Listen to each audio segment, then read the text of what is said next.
Hello, my friends. Welcome back to the podcast. I'm your host, Reagan, if you are new here. Today's episode is going to be all about how to actually let your life be easy. And I know that sounds ironic, and I've talked about it before, but truly, so many of us don't even understand that we do not even have the capacity or the awareness to even hold the idea that life actually can be easy and things can just work out without us having to force and try and push.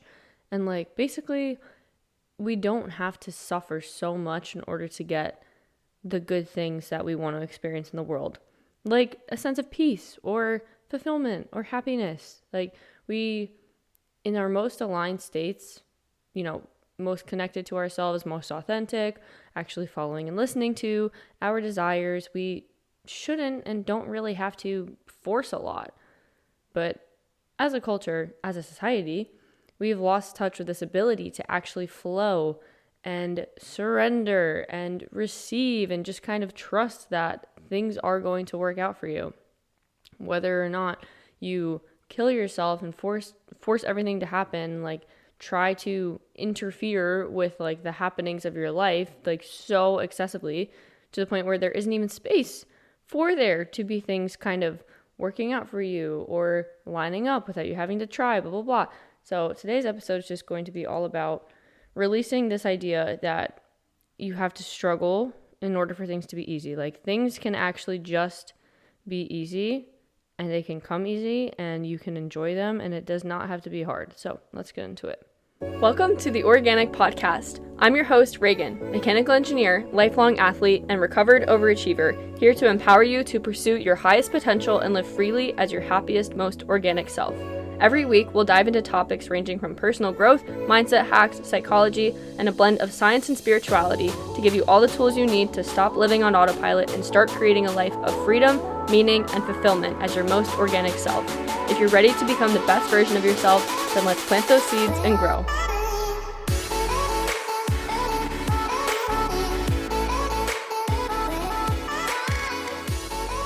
So I've personally experienced this phenomenon where for a lot of my life, I pushed and I worked and I forced myself to be productive and to achieve goals and do all the things that you would expect an overachieving, high-achieving student athlete would ever to do.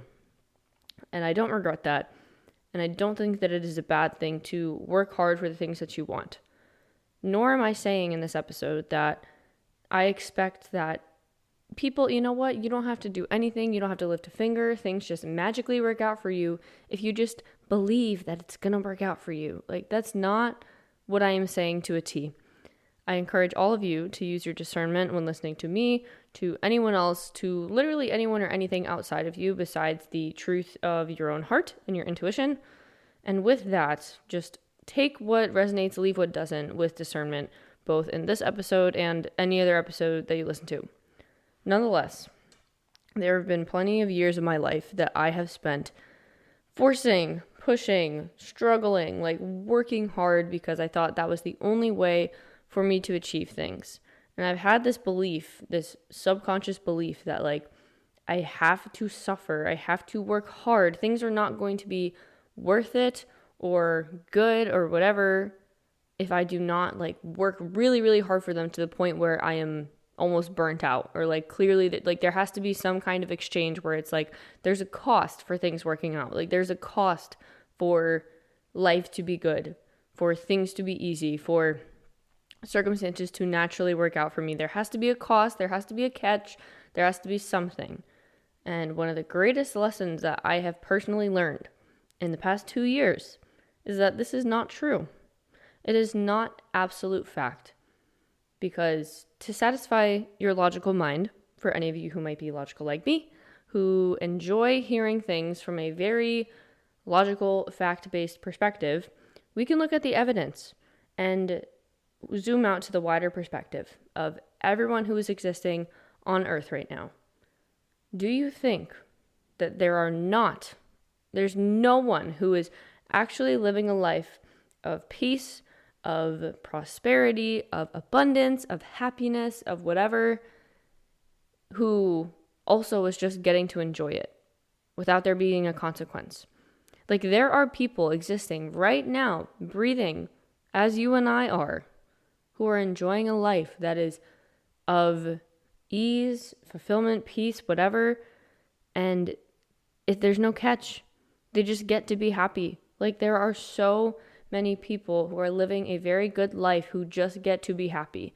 And I'm not talking about people who are rich. I'm talking about people who are wealthy in the form of more than just money, who have people around them that they love, who are fulfilled by the work that they do, who, yes, have more resources available to them probably, but also people who just are happy with their lives. There are so many people existing who are allowed to just be happy and to have a good life and to have ease without there having to be this catch. There's no catch. And I understand that, like, everyone has their own hardships. Everyone goes through their own thing at some point or another in their lives. But I personally have, I do know why. For some reason, I was witness to a lot of, like, the classic TMZ show, not even TMZ, but like shows where you would hear about TLC maybe, I don't know, whatever. But shows where you would hear about, you know, pretty tragic instances, like people's stories, things that got people's attention because they were very emotionally drawing, like emotionally, not traumatizing, but charged. Like stories of spouses, like losing their loved ones after years of marriage, or like crime shows, just like horrible, terrible things to think about. And I really do think that it primed a part of my brain to think, oh my gosh, things can't just be good, because if they're good, that means that something bad is going to happen. Because in all of these stories that I saw in these stupid fucking TV shows, which were real people's stories, I'm not saying the stories were dumb, but like this was an abnormal amount of stories being shown to me for cases that are actually not extremely common, if that makes sense.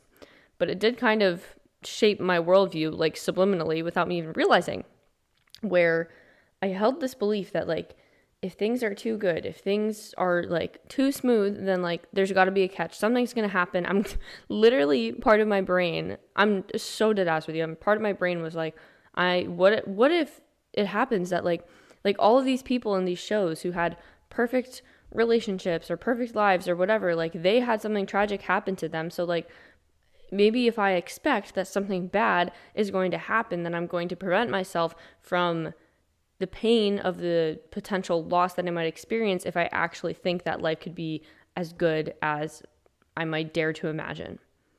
Does that make sense? I hope you guys are tracking.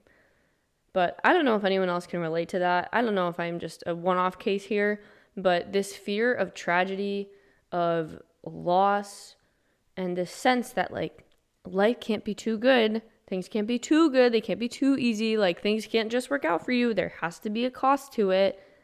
I'm realizing more and more and more there is no basis to that. Like there is no true logic to it. There is no evidence. And I see the proof in my day-to-day life. I, in the past 2 years, have had so many small things, small and large things, work out for me so seamlessly, I cannot make it up. I cannot make it up. And in the past 2 years, what has changed the most compared to the however many years before that is the fact that I actually realized, wow, I don't have to struggle, force, hustle, whatever, in order to experience good things or to just have things work out for me. This happened with my job. This happened with my relationship. This happened with where I live right now. Like there are many examples in my life where I did not have to work extremely hard or like suffer really in order to find something that was even better than I ever could have imagined it. Again, when I say that, I already have this apprehension in my head of like, someone's going to think that I'm saying, you just don't do anything and things magically fall into place. What I'm trying to get at is that if you believe that truly tragedy could be around the corner at any time, and you always live in this state of fear, of this like background paranoia, of not really allowing yourself to like fully experience and trust life to provide you with the things that you know you desire, then you are inherently limiting yourself from experiencing the magic that is available to you should you trust in a higher plan, a greater power, and the fact that there is an influence on your life that comes from the purest place of love from God that wishes to see things work out for you as best as possible. There are forces that are unseen that come from a place of pure, unconditional love for you and for all the good in the world that want to see you succeed, that want to see you happy. And in our best case scenario, in our most aligned, happiest, most authentic states, we are happy, we are fulfilled, and we do not have to pay this major cost in order for that to happen.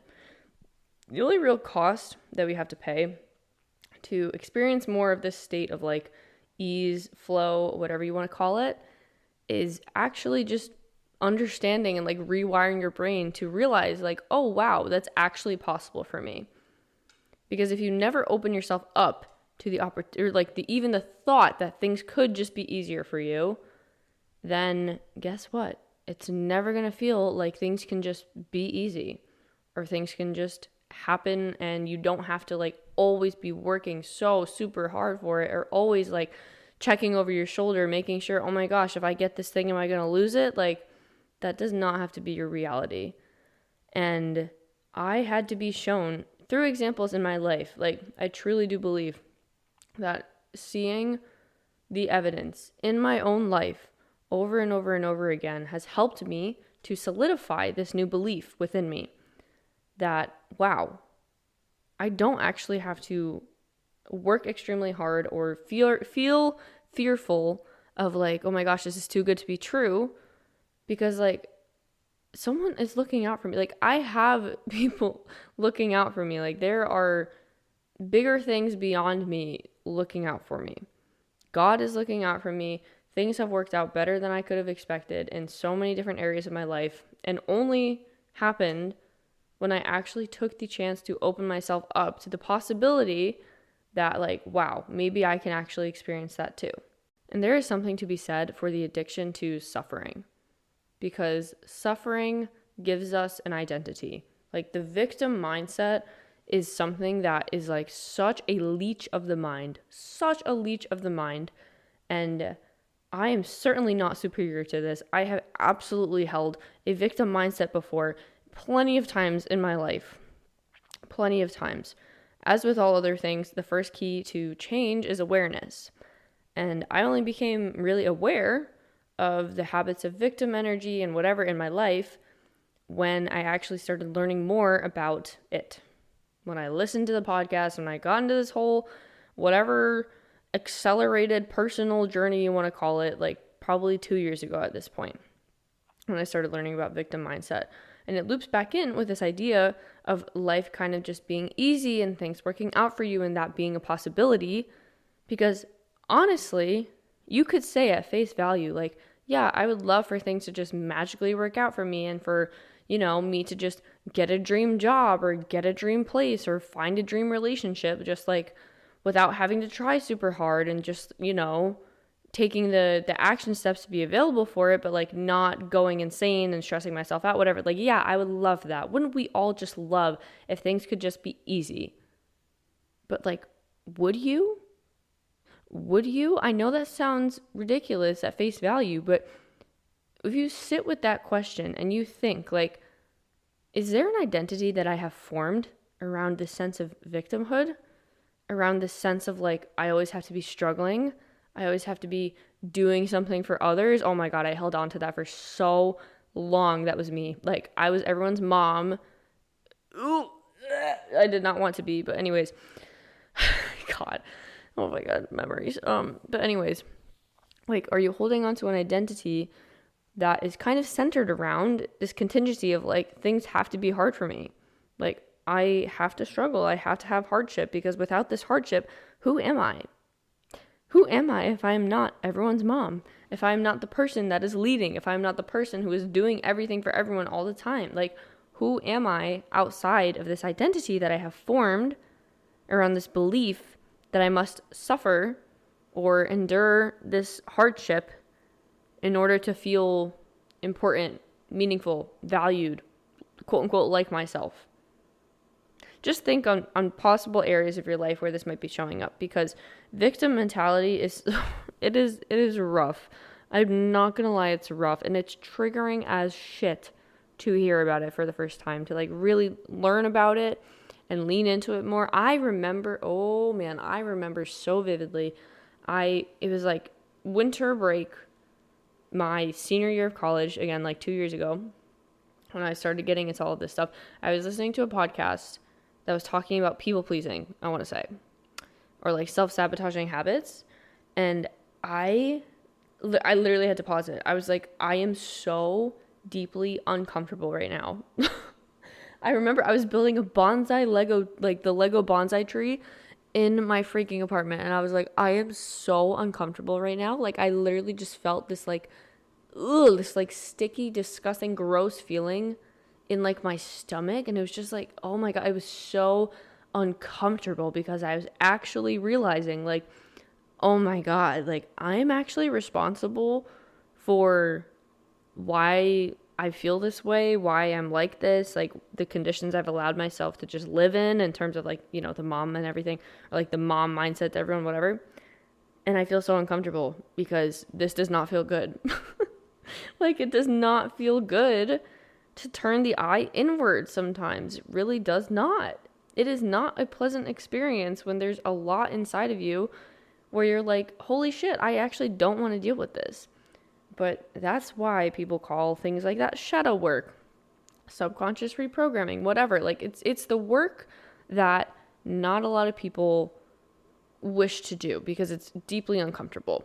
And I wouldn't even say that I went like, well, I was going to say I didn't really put myself in an extremely uncomfortable situation when like working through the shadows of my psyche or anything. Like it really has been a years-long transition away from allowing myself to be the victim to things and choosing to actually be in control of my circumstances and feel more empowered by that.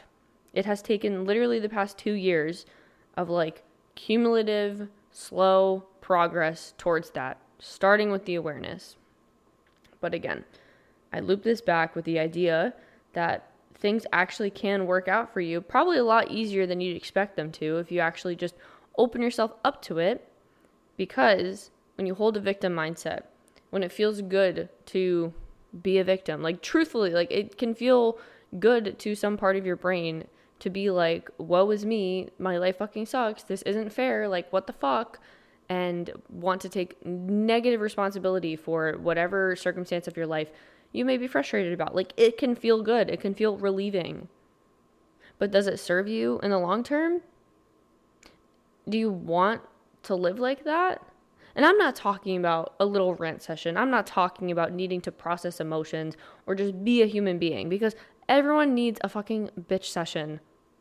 Like sometimes everyone needs to rant. Like I'm not saying suppress your feelings, and if things are feeling shitty and life is not feeling fair, to just be like, oh, everything's fine. Like don't push down your emotions. That's not what I'm saying. What I'm saying is, can you notice yourself in circumstances where you actually do have control? You have more control than you're giving yourself credit for, and you are able to make changes to actually fit a better circumstance, a better outcome than what you were opening yourself up to, just based off of what you believe is possible for you. Like, does that exist? Is that present anywhere in your life? Because it sure as hell has been present in mine. Sure as hell has.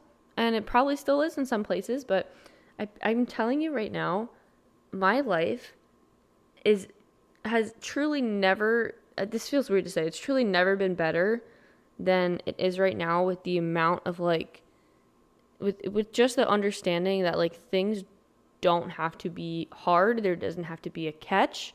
There doesn't have to be like, you know, the other shoe is going to drop, something bad is going to happen. Like I can't actually enjoy this. I have to hold on to like this suffering, this identity, this whatever. Like releasing so much of that over the past 2 years has opened up so much space for genuine miracles to fall into my life. You want to hear a miracle, guys?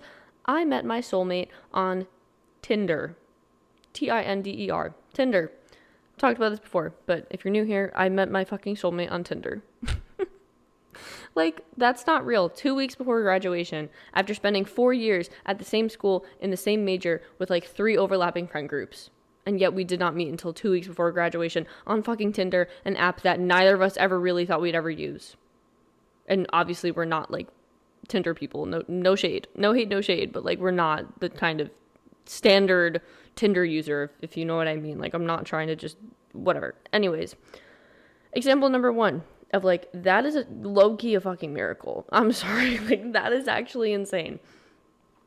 And to think that that actually happened to me, that's another example of proof where it's like, holy shit. Like, genuinely anything is possible. Genuinely anything is possible, and God wants you to be happy.